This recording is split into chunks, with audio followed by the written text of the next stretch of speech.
Apologies, I could not be in class today. My son is off school this week, so I'm at home today. But I really want us to get started on the internal assessment, and I don't want to end up wasting the whole first day that you guys are back. So I'm going to walk you through the essential information I would have covered in class today before you guys get on with the task you have to do for today. So a few things we're going to look at here is introducing the internal assessment. What is it? What does it look like? And what are you guys going to be doing? So there's uh, quite a few things. Not all this is published here yet. You'll kind of get some of the stuff as we go through the semester here. But there are a few things already available to you. And so the first thing I want to go into here is let's just go straight into an example of the internal assessment so you know what the what it is, what you guys are going to be producing. And there's a link here called Sample Internal Assessments. I would like to print these out to give you guys an example to look at, but it is a lot of paper. So we'll just look at the examples I have posted here as PDFs. There's two different examples, A and B. They're formatted a little differently, which is why it's nice to have two examples. They don't all look identical, but the structures are the same, and these are both examples of papers that scored a 7. So we'll just pull up example A here, and I'm just going to kind of walk you through the end result, what you guys will be turning in at the end of the semester. So you're going to be producing what is more or less what you would think of as a research paper, but you're going to pick the topic that you're working with. You are going to create your own research questions. So you all have a different paper that you're working on. So it's a pretty independent. My role in this as the teacher is to walk you through um, how to pick the topic, how to create a question, how to find the sources, how to do the research, all the hows. But it's going to be on you guys to actually do it because you're all going to have your own independent projects that you're working on. So you'll notice word count here is about 2,200 words. So your final product will be somewhere between 2,000 and 2,200 words, which may sound like a lot. Bear in mind you're going to be working on this over the course of the semester. It's really not that much when you think about how long you guys have that you're going to be, you know, getting through this whole process. Especially when we look at the paper, there's actually 3 sections to the paper, so that breaks it down into even smaller chunks to work with. Section 1, quite frankly, is going to end up being pretty easy for you guys because when you look at the detail of it, what it is, identification and evaluation of sources, it's paper 1 skills. You're going to pick 2 of your best quality sources. You're going to introduce what's the question, a little, like 2 or 3 sentences of just kind of establishing why it's worth investigating, and then you introduce your source and go into stuff which you guys already know how to do. A value of the origin is, a value of the purpose is, a value of the content is, and then limitation of origin, limitation of purpose, limitation of, that should say content, not context. But it's you guys already know how to do this. Which when you go through your internal assessments and different IB courses, what you should end up noticing is they actually mirror what you guys are preparing for, um, the skills that you're going to need to do on the sit down exams. They should pretty much be a reflection of that. And so same thing here. Student introduces the next source, and then they go into value, value, value, limitation, limitation. So you guys already know how to do that. That's section 1. Section 2 is the bulk of the paper. This is the investigation. This is the response to your question. What this really is paper 2, paper 3 essay writing. Uh, just with because it's not timed in 45 minutes, right? It's a proper paper. You're going to have citations in for where you're getting information from, but it's the same skills you guys are using in essay writing. You're going to have an organized response. We're going to use the same topic, sentence, evidence, explanation structure you would use on your essays, and so it's going to be the same type thing there. So again, it's a reflection of what we're doing. The only thing that's a little different here is section 3, which is the last thing you work on is your reflection. There's some specific things I need to go over with you guys to work on that with, but that would be the last part of the paper, and then you would finish with your works cited list or your reference page. I will point out here while I'm going over it, this student has about 30 sources listed.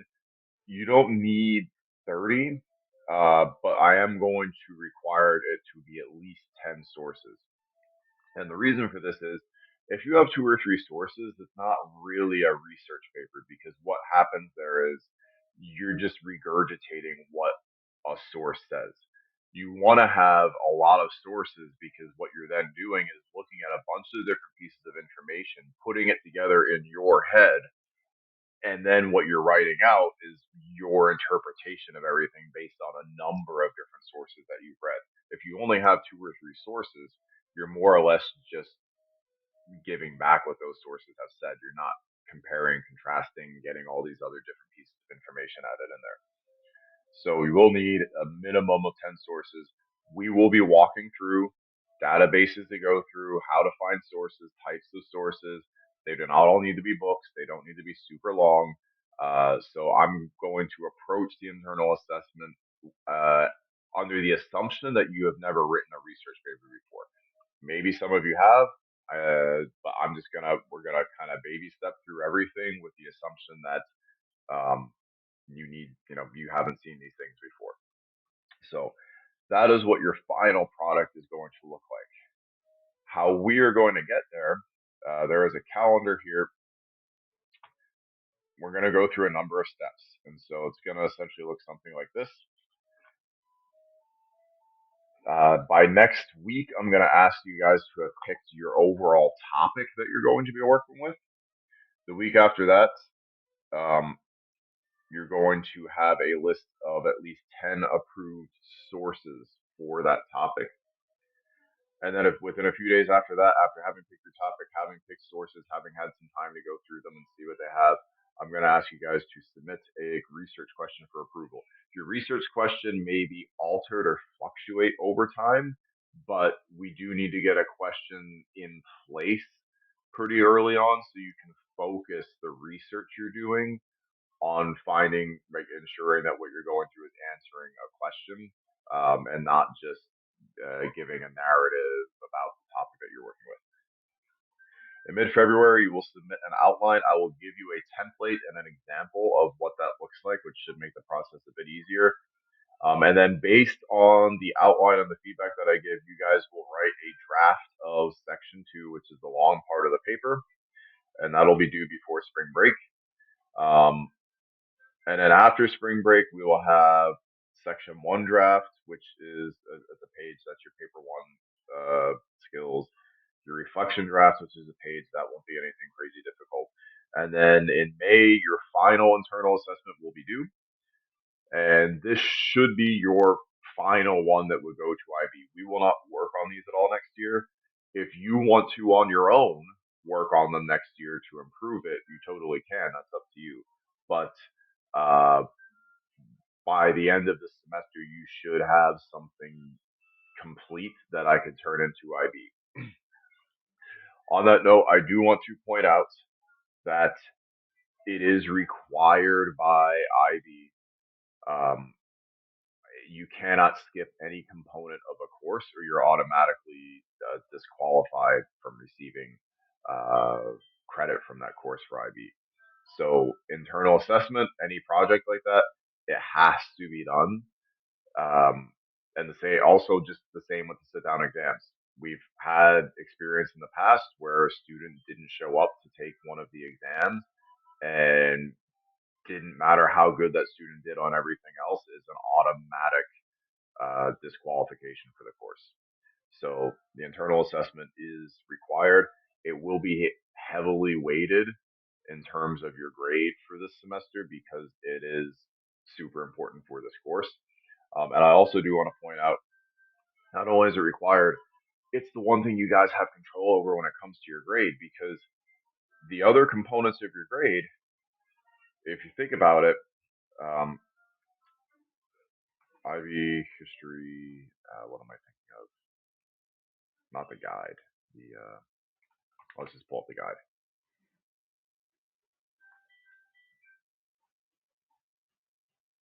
It's not what I intended to go to, but it'll work. But just kind of give you guys a visual here. Page.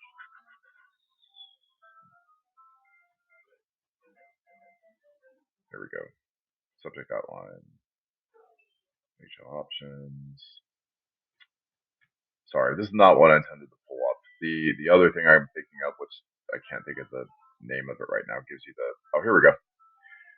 HL history, which you guys are enrolled in. 20% of your score is paper one. That's a sit down exam next May. Paper two is two essays, 25% sit down exam next May. Paper three, sit down exam next May, three essays, 35%. The internal assessment is 20% of your score, uh, but it's the one thing that's not just a one shot sit down exam. You could have other people look at this. You could take it to another teacher. You could take it to a writing service and have them look at it. Like you can control how good your internal assessment is.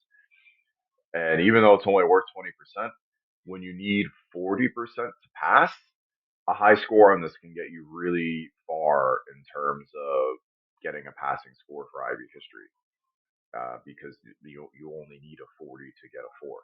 So getting a good score on the IA can go a long way. And also, if you know you've done a good job on it and you feel like you've got those points in the bank, it makes the exam experience a bit less stressful because you know you've already put yourself in good position going into the exams.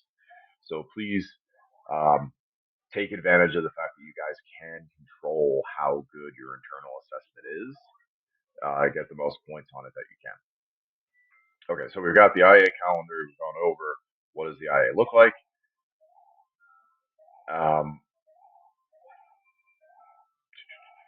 We're not going to go into the different sections right now in detail. So what we need to focus on right now is going to be getting you guys to think about just things you might be interested in. And there are two restrictions to this, things that you cannot write about. And they are as follows.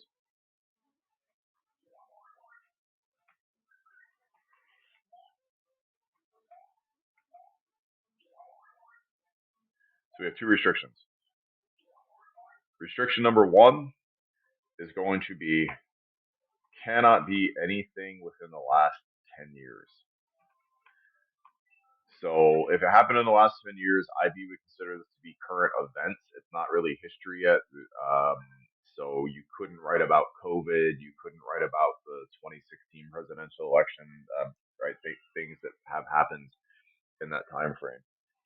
As long as it's pre 2014, you're perfectly safe and you have no issues there.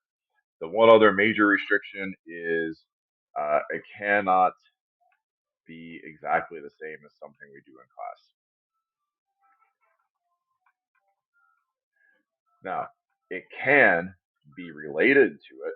So, for example, African American Civil Rights Movement, we did a bunch of stuff with that. You wouldn't want to, I wouldn't be able to approve a research question about um, the something involving like the Freedom Riders and the president's response to them. But if you wanted to examine the impact of John Lewis, who's one of the civil rights activists that we didn't cover because it wasn't required by the content, that would be perfectly fine. It's still it's in the topic area we've gone over, but we didn't cover him specifically. So if you want to do something related to things you're covering in class, you can. It just has to. I will have to ensure your question doesn't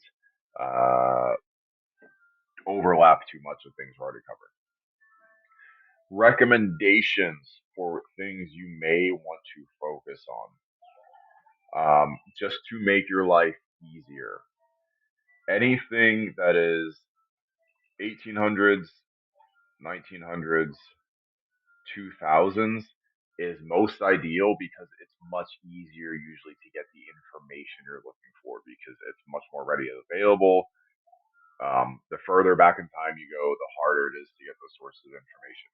if it is a common topic pre 1800s, that's probably fine. So, for example, um, the American colonization, there's a bajillion things on that, no worries. There's something on the Roman Empire, not a problem. Something on the Mongols, probably not a problem. Um, so, things that are pretty common can be done. What I would advise staying away from, just because you don't want to run into issues I've seen in the past, are things that are obscure or that you can't find sources on. So, as an example, I had a student a few years ago who really wanted to do their internal assessment on something called the Dancing Plague, which in medieval Europe there was this. Uh, I wouldn't call it an event, this thing where people would dance until they died. There's not a whole lot of sources of information on it, and I really strongly advise the student did not try to do that as the internal assessment. The student insisted on doing it, and then about the time that we're submitting, like getting ready to submit final drafts, the student is starting over from scratch because they couldn't write a paper, they couldn't get any information to write any kind of argument. So if you pick a topic, first of all, I mean, I'm going to be approving topics or strongly discouraging you from doing them. But if you just bear in mind, if you can't find information that you're looking for on something you're trying to do, um, a speak to me. We'll see are there other places you need to look, etc. Maybe it's just a matter of using a different database or something. But also, right, be open to going into a different topic area, just so it doesn't become a super difficult, arduous process that's going to make it difficult to score well. And the last thing I would say is pick something you are interested in. It is your research project. You are all doing independent research papers on this. So it's really important that you are interested in whatever it is that you're going to go with. And you don't just pick something because you think it might be easier to work with in terms of getting information. There's tons of topics that are easy to work with in terms of getting information. So pick something that you really are interested in. With that being said, I'm going to move you guys on to the two tasks I would ask you to do today. Task number one is going to be to go into the IA notes assignment. And the directions are very explicit here. You're going to make a Google Doc, title it first name, last name, History IA Notes 2024. And I need you to share it with me and make me an editor for all of the internal assessment work that we do. It is all going to be in Google Docs, and I need to be an editor on all of it so I can verify everything you're doing is your own work. I will not accept Microsoft Word. I will not accept PDFs. It has to be Google Docs. There is no exception to that because it's the only way I can verify that you are producing your own material.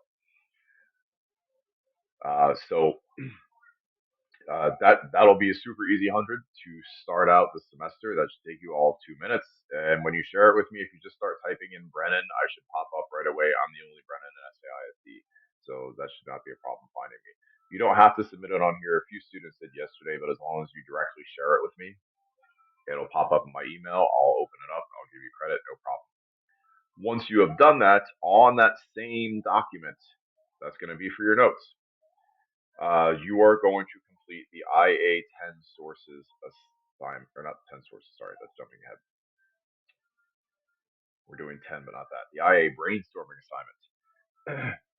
So on your Google Doc notes, you are going to brainstorm what are things you might be interested in doing the History IA on. This is just a brainstorming session. You're not locking yourself into anything. You'll probably come up with some ideas that you already know. Like, I'm pretty interested in these things, and I think I want to go here. But I'm going to ask you guys to come up with 10 different areas just to kind of force you to really give it some thought and put some different ideas in your head that maybe you wouldn't think of. I would highly encourage discuss with other people, see what they're doing. That might give you some ideas, send you in different directions you haven't thought about. Also, if you do a search for history IA topics. There are tons of websites that'll give you all kinds of ideas and things that you could work with as well. So don't be afraid to go to Google or Yahoo or whatever search engine you prefer to use. Um, the last note on that would be two students can be working on the same topic. That is okay, but I will need to ensure you have very different research questions. So, for example, let's say I had two students that both wanted to do something with World War II. That's perfectly fine because if one student was looking at what was the main reason that Japan bombed Pearl Harbor, but the other student was looking at something, uh, you know, about the war in Europe and Germany invading Poland, for example. Those are two entirely different questions. They're not right. It's very clear you would each be working on your own project, so that's perfectly fine. We just can't have two students working on the same question or questions that are extremely similar. That's the only restriction there. So that is your task for today. Share the Google Doc with me. Add your 10 or more ideas onto it. And I'll go through those. And if I see any ideas in there that I have concerns about in terms of I think it might be really difficult for you to find the information or to work with it, I'll kind of bring that to your attention. Um, but that's the requirements for today. And then next week we will start narrowing that down into less topics and really starting to hone your focus into what you're ultimately going to be working with. So if there are any questions or issues, please send me a message on Canvas or Remind or email, and I will see you guys on Tuesday.